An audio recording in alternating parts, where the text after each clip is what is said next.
In 36 years of tattooing, man, you have to improvise your stuff. Back in the days, there was no supplier, so I improvised. I got the foot switch and the clip cord, just made pretty much out of anything. It's just a little bit of inventive creativity and persistence, you know.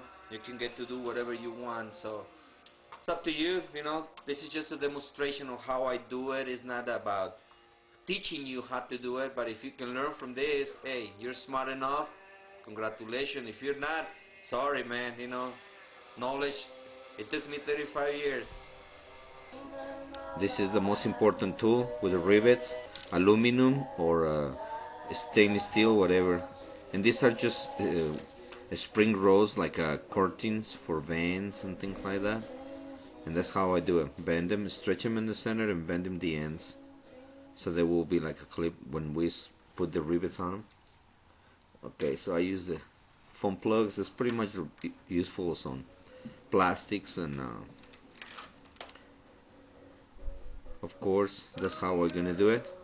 This gray plastic comes from buckets of paint, and this is an old cord for a tape player or something, so that's what I'm gonna use as a cord. First, gotta cut a piece of plastic. I gotta do the two sides of the plastic. Oops. Okay, so then we just cut it in half. It's kind of round on the ends, it will be better, you see.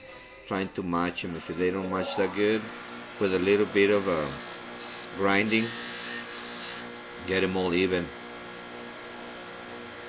Once you get them all even, you proceed to drill them both together like that, so that will be matching sides.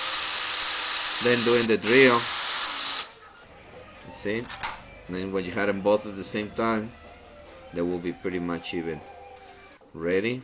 And then I cut the spring, and then I have to get the ends straight. I use these two pliers for it. Just make sure they're all even, both of them the same direction bent, because and then it will be twisted. And then you stretch the center so you can get the wire in between those openings to get on each end of it. Okay, so you got the rivet with a flat washer, just to make it sure that it's pretty strong with the spring. Okay, you see, that's the first one. So we got that, and the wire is gonna go behind. Now let's do the other one. Okay, we always leave the spring open on the top, so that way you can get the cord on top, you see. And then for the hooks, I use the same needle bars, see, and that's how I'm gonna bend them. And these pliers I got in the yard sale for 50 cents. I clean them up, and they're making jewelry. That's the most practical tool that you can use to do bars like that. Easy. Okay, let's just cut it. Okay, now you see, now we got the two pieces pretty much the same length, the same size. So now let's proceed to put them together. Let's get the cord, cutting both ends because I just don't need those plugs. Okay, now let's peel the wires and get them ready, twist them a little bit. Okay, so we gotta get the wire through the spring, each end. So sometimes it's a little hard and you have to use different tools to pull them through, because this is a little thicker.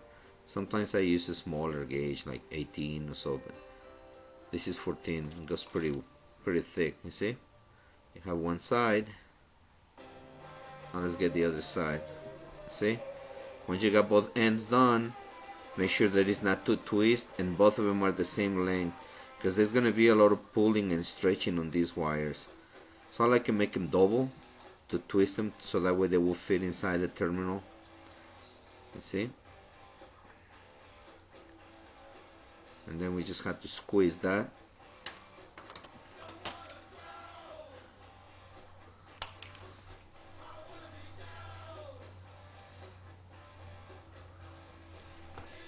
Sometimes even if we use the pliers with it, it's not enough, it's strong enough, because you need a special plier to squeeze this, but I use these ones And if I don't have it strong enough, remember there's gonna be a lot of pulling on these things. So this baby have to be really tight, so I just hammer a little bit on it. That make it even smaller. And then to put them on, you see, we use the rivet with the flat washer, and then we put the hook. Just make sure the hook is going to the right direction, because sometimes we put them backwards. I made a mistake once. You don't want to screw it up, because taking them off is a little pain in the ass. So make sure the wire is pointing the right direction every time. Now let's do the other one. Make sure you get that terminal with the rivet in, and then just put the little hook on it with a metal flat washer. Okay. So you see? Now there is a little bit of leftovers of the rivets. So instead of grinding it, because sometimes you can grind it, make sure they're all straight. Before grinding it, I rather smash them. That will give more strength, and it will be tighter instead of grinding them down. You see? Now pretty much done on this side. We got the cord clip. Now let's put the plug so we can use it on the power supply. Like I always use those foam plugs because it's the normal size, most of the common sizes on power supplies. But if you have any special one, you just have to use the right connector. So you have to take the sleeve off and put the wire first. 90% of the times that people do this, sometimes they forget to put the sleeve. It's a pain in the ass to try to. So now you gotta match the wires. One of them needs to be shorter because of the way the connector is. Remember that it's gonna be a lot of pulling, and both wires should be exactly the same length to each terminal, so that way they will pull together in case of any strength or whatever. You see? Yeah, one shorter, one longer, and then you proceed and use a little bit of a soldering. Just make sure you put some of the soldering flux before, so that make it easier on you to get the soldering. So once you have them like that, you see, so none of them is longer, it's looser. So if when you pull, they're gonna be all the same strength. Another option that I use, a little piece of electrical tape as insulation between those things. Sometimes you twist too much on them that they get together and you never see the interior of it. So this is a good idea for insulation. Okay, now put back the sleeve on, and we're ready to roll, man. You see, they look straight, pretty much out of anything, man.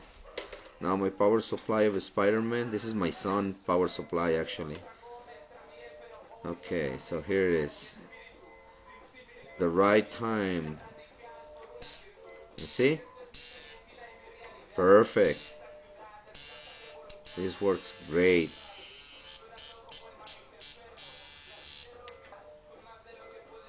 Let's see.